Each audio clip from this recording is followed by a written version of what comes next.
नमस्कार साथियों, स्वागत है आप सभी का एक बार फिर से आपके अपने YouTube channel Keshav Kashyap official पर। मित्रों, आज मैं फिर से एक बार सभी के बीच लाइव आया हूँ। पर्पस है सीटेट के एग्ज़ाम का बिल्कुल सटीक तरह से एनालिसिस करना। आज सभी जानते हैं कि कल से सीटेट का एग्ज़ाम हो रहा है और आज सीटेट का दूसरा दिन का एग्ज़ाम था। एक शिफ्ट एग्ज़ाम हो चुका है, दूसरा शिफ्ट का एग्ज़ाम अभी होना है। तो पहले शिफ्ट के एग्ज़ाम का एनालिसिस मैं करूँगा और बिल्कुल ही सटीक एनालिसिस होगा 100%। आप लोग इसको ध्यान से सुने और आगे आने वाले एग्ज़ाम में इस स्ट्रैटेजी को अपनाएं, जिससे कि हो सकता है कि आपका थोड़ा ना 2-4 नंबर बढ़ जाएं। ठीक है, तो चलिए वीडियो को शुरू करते हैं। वीडियो अच्छा लगे, एनालिसिस अच्छा लगे तो वीडियो को लाइक, शेयर और चैनल को ज़रूर सब्सक्राइब कीजिएगा, ताकि आने वाले आगामी सीटेट का भी मैं जब एनालिसिस करूं तो आपको वो देखने के लिए मिले। ठीक है, तो आज जैसा जानते हैं कि 29/12/2022 है, फर्स्ट सिटिंग हो चुका है। सबसे पहले सीडीपी से स्टार्ट करते हैं। तो सीडीपी में पियाजे से 2-3 क्वेश्चन आया हुआ है, बैगोत्सी से क्वेश्चन आया हुआ है, कोहलबर्ग से क्वेश्चन आया हुआ है, मोरल डेवलपमेंट से क्वेश्चन आया हुआ है। एक सीडीपी का क्वेश्चन मैं बताता हूँ, टिट फॉर टैट किस लेवल पे आता है। ठीक है, कन्वेंशनल या प्री कन्वेंशनल, इस तरह से ऑप्शन था। तो इसका साथियों आंसर होगा प्री कन्वेंशनल लेवल में टिट फॉर टैट आता है। ठीक है, दूसरा मैं आपको बताऊं, नेशनल एजुकेशन पॉलिसी से क्वेश्चन आया हुआ था।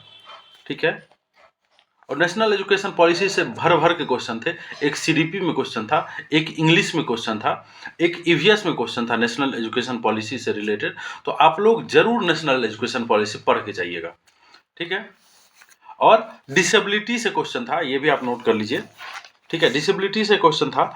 और एक क्वेश्चन था, अधिगम से भाषा अर्जन का सिद्धांत किसने दिया है। ऑप्शन बता देता हूं मैं। ऑप्शन था पियाजे ने, कोहलबर्ग ने, स्किनर ने और जेम्स चॉम्स्की ने। ठीक है, तो आप कमेंट कर जरूर बताएं कि आपने इस क्वेश्चन का क्या आंसर लगाया है। और मैं क्वेश्चन अगर आपको बताऊं तो पठन विकार से संबंधित क्वेश्चन आया हुआ था, ये नोट कर लीजिएगा।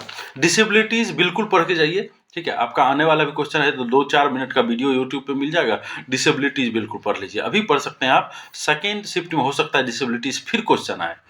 ठीक है, तो और चलिए मैं अब ईवीएस का बात करता हूँ। एक्चुअली मित्रों, ज़्यादा क्वेश्चन तो मिल नहीं पाता है, ऑनलाइन एग्जाम होता है। 3-4 स्टूडेंट्स मैंने बात किया है, तो उनके बेसिस पर मैं ये एनालिसिस कर रहा हूँ। आशा करते हैं कि ये जरूर और ज़रूर आपको हेल्प करेगा। तो ईवीएस से फील्ड ट्रिप पे क्वेश्चन था कि एक शिक्षिका फील्ड ट्रिप पे स्टूडेंट को ले जाती है, उसके बाद वहाँ क्या सीखने के लिए मिलता है। कुछ ऑप्शंस थे 4, उसमें से आपको ऑप्शंस लगाने थे। और कथन और निष्कर्ष से क्वेश्चन था। ठीक है, एक एजम्पशन दिया हुआ था और एक रीजन दिया हुआ था, और ऑप्शन थे कि ए आर का व्याख्या कर रहा है, ए आर का व्याख्या नहीं कर रहा है। दोनों ही ऑप्शन गलत हैं, दोनों ही सही है, और दोनों एक दूसरे का व्याख्या सही कर रहा है। तो ये एक क्वेश्चन था। ठीक है, और एनसीईआरटी बेस्ड एकदम बिल्कुल ही 3 से लेके तीसरी, चौथी, 5वीं कक्षा की एनसीईआरटी ईवीएस का अगर आप बुक पढ़े होंगे तो एग्जाम बिंदास आपका एग्जाम बहुत ही बढ़िया गया होगा ईवीएस का। मैं ये दावे के साथ कह सकता हूँ, क्योंकि एनसीईआरटी बेस्ड ही क्वेश्चन पूछा जा रहा है। ग्राफ से रिलेटेड क्वेश्चन है, याद रखिएगा। ठीक है, ग्राफ दैट मीन्स मैप। ठीक है, आप केरल से हम गोवा जाएं तो किस दिशा में जाएंगे, इस तरह से का क्वेश्चन। एग्जैक्ट क्वेश्चन तो मुझे नहीं मालूम, लेकिन ग्राफ से क्वेश्चन आया हुआ था। और इंटरपर्सनल और इंट्रापर्सनल से सीडीपी में क्वेश्चन था एक। ठीक है, अंतर व्यक्तिगत और अंतरा व्यक्तिगत। ठीक है, इंटर होता है दूसरों के लिए और इंट्रा होता है खुद के लिए, ये याद रखिएगा। ठीक है, ये अगर ट्रिक याद रखेंगे तो बिल्कुल ही आपको मदद मिलेगा। और एक क्वेश्चन था डिसेबिलिटीज से, इंग्लिश में न्यूरोलॉजिकल डिसऑर्डर, ये क्वेश्चन था। ठीक है, उसके बाद अपोजिट वर्ड्स थे। ठीक है, इंग्लिश का मैं बात करूं, पैसेज आसानी आया है। ठीक है, आराम से आप ढूंढेंगे तो पैसेज में उसका आंसर बिल्कुल छुपा हुआ रहता है। जनरली पहले क्वेश्चन का पहले ग्राफ में मिलता है, दूसरे क्वेश्चन का दूसरे ग्राफ में मिलता है, तीसरे क्वेश्चन का तीसरे ग्राफ में मिलता है। और जनरली कंक्लूड जब कीजिएगा तो अगर उसका मान लीजिए कि इसका शीर्षक बताए कि इसका हेडलाइन क्या होगा, तो लास्ट के पैराग्राफ में आपको कंक्लूजन मिलता है। तो ये मैं बताऊँ आपको अपने अनुभव के आधार पर, तो आप बिल्कुल घबराने की कोई ज़रूरत नहीं है। इंग्लिश में ग्रॉस मोटर स्किल से आया है क्वेश्चन, फाइन मोटर स्किल से आया हुआ क्वेश्चन, न्यू एजुकेशन पॉलिसी से इंग्लिश में क्वेश्चन आया हुआ है। ठीक है, ये बता दिया हमने। और चलिए अब मैथ पे चलते हैं, मैथ का कैसा रहा सेशन। ठीक है, तो मैथ का क्वेश्चन यूनिट का मेजर से, जैसे मिलीमीटर में दिया हुआ है आपको सेंटीमीटर में बदलना है, इस तरह से था क्वेश्चन। ठीक है, उसके बाद ट्रेन रिलेटेड क्वेश्चन था, मैथ में भी कह सकते हैं और ईवीएस में भी, कि एक गाड़ी दिल्ली से 2:05 पे खुली और असम पहुंचती है दूसरे तारीख को 2:58, तो कितने मिनट का गैप हुआ, कितना मिनट लग गया उसको पहुंचने में, ये क्वेश्चन आया हुआ था। ठीक है, और सिंप्लीफिकेशन का एक क्वेश्चन मैं बताता हूँ आपको, 96 के सभी मल्टीपल का सम पूछ रहा था। ये क्वेश्चन डिट्टो में बता रहा हूँ जो क्वेश्चन आया हुआ है, सम ऑफ ऑल मल्टीपल ऑफ 96, ये क्वेश्चन आया हुआ था। ठीक है, ज्योमेट्री से क्वेश्चन था एक।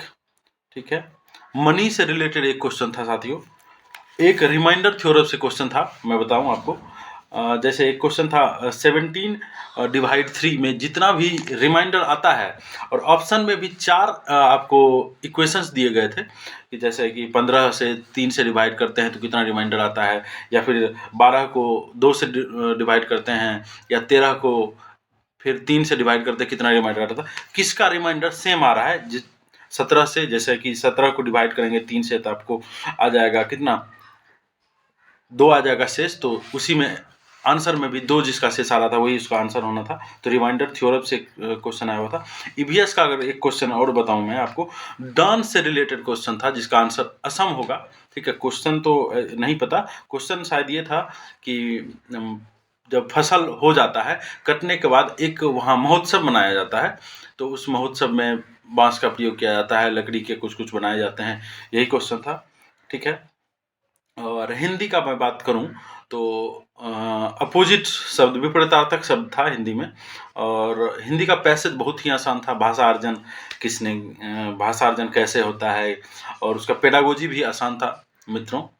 तो आप लोग, और बिल्कुल ही एनसीईआरटी बेस्ड क्वेश्चन आ रहा है। अगर एनसीईआरटी आप लोगों ने पढ़ा है, और बिल्कुल टाइम तो इसमें बहुत रहता है, टाइम का कोई इशू होता नहीं है एग्ज़ाम में। ठीक है, 2.5 घंटे कम नहीं होते हैं, लोग बैठ जाते हैं। ठीक है, करने के बाद, एग्ज़ाम करने के बाद, और पेपर कुल मिलाकर कहा जाए तो ईजी टू मॉडरेट है, इसको हार्ड बिल्कुल नहीं कहा जा सकता है। जैसा कि हम 3-4 स्टूडेंट से बात किए, उसका फीडबैक भी यही है कि सर जो प्रैक्टिस किया होगा और जो एनसीईआरटी पढ़ा होगा उसके लिए पेपर आसान है, और लोगों के लिए थोड़ा हो सकता है कि मुश्किल हो, अगर कोई प्रैक्टिस ही नहीं किया हो तो उसका कुछ किया नहीं जा सकता है। तो वीडियो को अंत तक जरूर देखिएगा मित्रों, और वीडियो अगर पसंद आए तो लाइक, शेयर और चैनल को जरूर सब्सक्राइब करें, ताकि मैं भी आपके लिए आगे भी निरंतर इस तरह का प्रयास करूँगा, रोज़ फीडबैक बताने का कोशिश करूँगा। बहुत सारे हमारे जान पहचान के लोग एग्ज़ाम दे रहे हैं, हमारे कुछ स्टूडेंट भी एग्ज़ाम देना है, तो उनसे मैं बात करके कल भी मैं एनालिसिस करूँगा।